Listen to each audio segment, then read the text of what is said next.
عاونوني يا ولاد الحرام، عاونوني راني غلطت في الحساب، عاونوني انا راه ما رضاش بوكم تعطيوني نتوما الصدقه.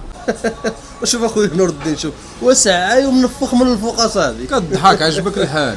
صاحبي راه قال لك اللي ضحك يتبلى. شي هاد السيد هذا في يامو وراه كان صاحبي الفلوس هي كيلعب بها. انا نعطيوه هاد 20 درهم، انت راك ما كتعرفش الدنيا اللي ما خرج منها ما خرج مع عقيبه. هاك اخويا هاد البركه هاك 20 درهم ديالاش هاد 20 درهم؟ ولا ينعل بو الوقت هاد 20 درهم كنت كنعطيها غير الكارسون، ولا اني لا ينعل بو الوقت. مش عاطيه 400 كامله. 400 دابا انت عندك فلوس 400. وهاد السيد هذا صاحبي راه كانوا عنده الشركات وكان عنده مصيبه الفلوس. هذا راه غير طبه صاحبي، راه كان كيلقانا كنلعب واحد الباب ديال دارو وكان كيعطينا 400 وعطينا الفانيد والحلوى ودبر علينا. هذا راه فلوس عنده 100 درهم بحال والو كانت عنده. وكان لاباس عليها صاحبي الزبابه الفلوس كما كتقولوا، ولا دابا كيسعى كيفاش؟ والشي اخي جاود على ما عاودوا لنا والدينا. وهاد السيد هذا زيد هنا نعاود لك القصه ديالو. انا علاش باقي عاد غادي نخدم وانا في راس مالي 1000 مليون وما عندي لا ولاد لا وتاد؟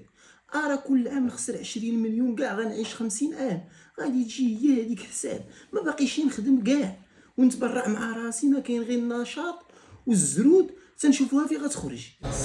ياك اخي نور الدين، هو اللي ما خرج من الدنيا هو ما خرج مع قايبها. عاونوني يا ولاد الحرام، عاونوني راني غلطت في الحساب، عاونوني انا راه ما رضاش بوكم تعطيوني نتوما الصدقه.